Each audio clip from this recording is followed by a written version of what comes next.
So the other day I was on Twitter and I saw this tweet from Tishaura Jones, and she of course is the treasurer there in St. Louis. Remember, she ran for mayor. You had all these brothers who were running. None of them had a shot. She barely lost the mayoral race. She could have actually, won if you didn't have 4 or 5 other black people who were running. Well, that was the case. Well, anyway, so she had this column in the St. Louis American, and I saw it and I said, "Yo, this is crazy. This is crazy." Where she detailed all these things that are happening when black people are elected in St. Louis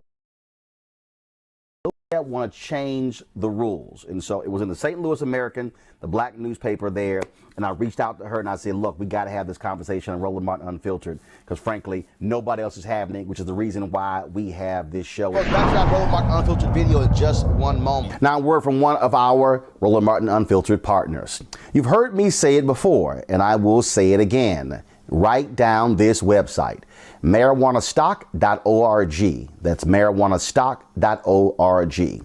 I'm going to tell you why it matters. Legal marijuana has grown to become a $9 billion industry in roughly 6 years. Forbes magazine predicts the market will continue to grow to nearly $50 billion in the next 10 years. So whether you like it or not, legal marijuana is a growing industry, and it is only going to get bigger. Now, if you're an investor, you get it. You look for business models that are easy to understand in industries that are trending up. Our friends at Transatlantic Real Estate made their business very simple. They buy land that supports legal marijuana operations and lease it to high-paying tenants. So you are investing in the landlord of a licensed marijuana farm. Stop working so hard for your money. Let your money start working for you by investing in the legal cannabis industry. You can invest as little as $300 up to $10,000. But you can't wait. This crowdfunding opportunity is only available for a few more days. They say that you either make things happen, watch things happen, or sit around wondering what happened. Don't be the person watching and wondering. Don't let another investment boom get away from you. It's time to make something happen for you, your finances, and your family. And don't forget my pro tip. To be included, you must complete and confirm your application, and be sure to complete the process.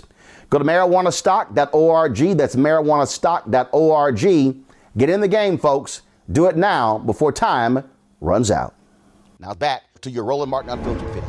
So here's my conversation with Tishaura Jones, again, City Treasurer. Tishaura, first off, it was very interesting. So I saw this column, Fear of Black Leadership, in St. Louis, and I had previously seen the story of the prosecutors wanting to join all of a sudden, because of Wesley Bell's election, wanted to join the police union. But man, when I saw these other things that you cited in here, in terms of the city circuit court attorney, the sheriff, I mean, it's as if there's massive white fear in St. Louis of black leadership. Right. All of those things happened within the last year to 18 months. These are not recent. I mean, these are not things that have happened over several years. All of this is recent, when the power has changed hands, either, from a black male to a female, or a white elected official to a black elected official. And was interesting with this Wesley Bell situation. And so you're trying to tell me, so Bob McCullough was the DA for all of these years, and these prosecutors had no issue working underneath him, but all of a sudden the black guy becomes a DA, and not only are they saying let's join the union, but they want to join the police union. Were there other unions they could join? Yes, there are several other unions here that represent public employees. AFSCME, SEIU. The Carpenters Union even represents public employees in St. Louis. So they could have chosen any other union, but they chose the police union. And so, do you believe that this is very clearly a reaction to a black man, Wesley Bell, becoming the district attorney? Clearly, it's a reaction to that. I mean, I don't see any other way to look at this but through the lens of racial equity and racism. And so, as I look at some of the other items that you laid out here, like for instance, I thought it was really interesting. This Vernon Betts situation. He becomes the sheriff, and so the previous sheriff got to make patronage hires, and then all of a sudden Betts becomes the sheriff, and then he has to get approval from circuit judges. Yes, exactly. That's exactly what happened. He couldn't even hire a chief of staff when he started without approval from the circuit judges, who had no problems with the previous white sheriff who had been there for 30 plus years and who he hired. But now all of a sudden it's a problem when Vernon's elected. And so what are you saying to black folks in St. Louis in terms of how to deal with this? Because look, you ran for mayor, and then you barely lost that particular race. You even cite an example where some gadfly got no attention whatsoever. Then all of a sudden, the white power structure wants to listen to that person. Right, exactly.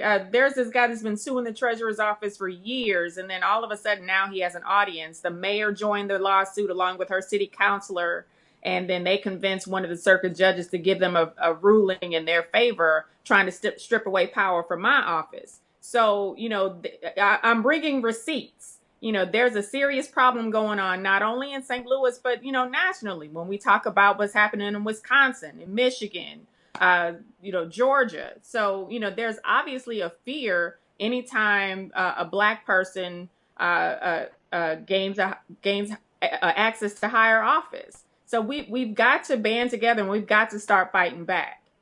And what do you propose in terms of how to do that? What are you saying to black folks there in St. Louis? What should happen next?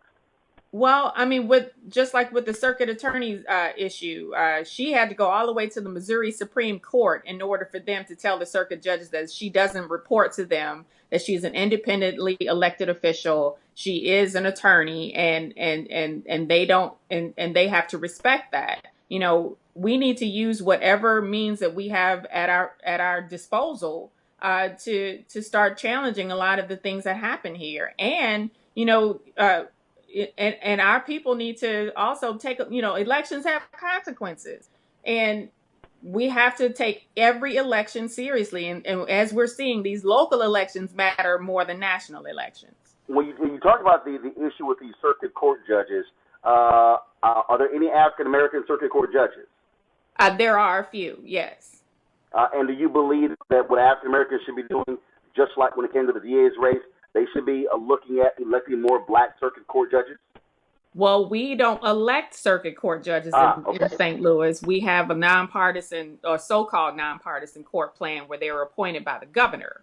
But that's only in St. Louis City, St. Louis County, and Kansas City. Everywhere else in Missouri, they elect their judges. Wow. So that's another issue that we can dive into at another time. So you have judges elected in every other place in Missouri except the two cities where you got the most black people.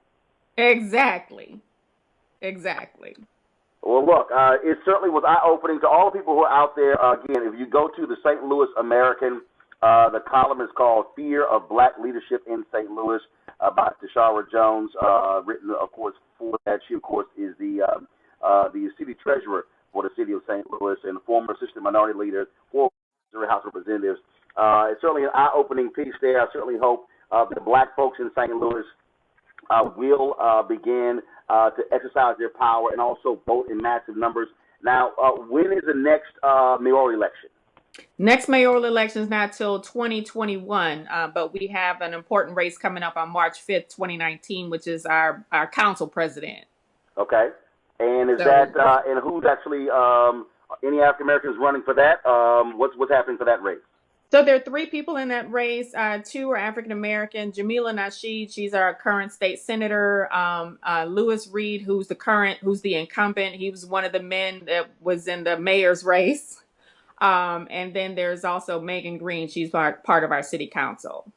Got it. Okay, so that upcoming race is in March. March 5th, right. We need to show up like we did, in November. We had 60% turnout. We need to have that turnout or better for this election in March. All right. Tishaura Jones, I appreciate it. Thanks a lot. Thank you. Take care. All right. Take care. All right. All right, folks, crazy conversation, but I certainly do. Y'all will certainly enjoy that. All right, folks. There's only one daily digital show out here that keeps it black and keep it real. It's Roland Martin Unfiltered. Because guess what? We come back live January 3rd. The blackest show on all of digital, cable, and broadcast. See that name right there? Roland Martin Unfiltered. Hello. Y'all want some of this? YouTube.com/Roland S. Martin. And don't forget to turn on your notifications. There's only one show out here, folks, in the digital world that's focused on you. Because here's the piece. I ain't afraid of Fox News. Come back live January 3rd. Martin.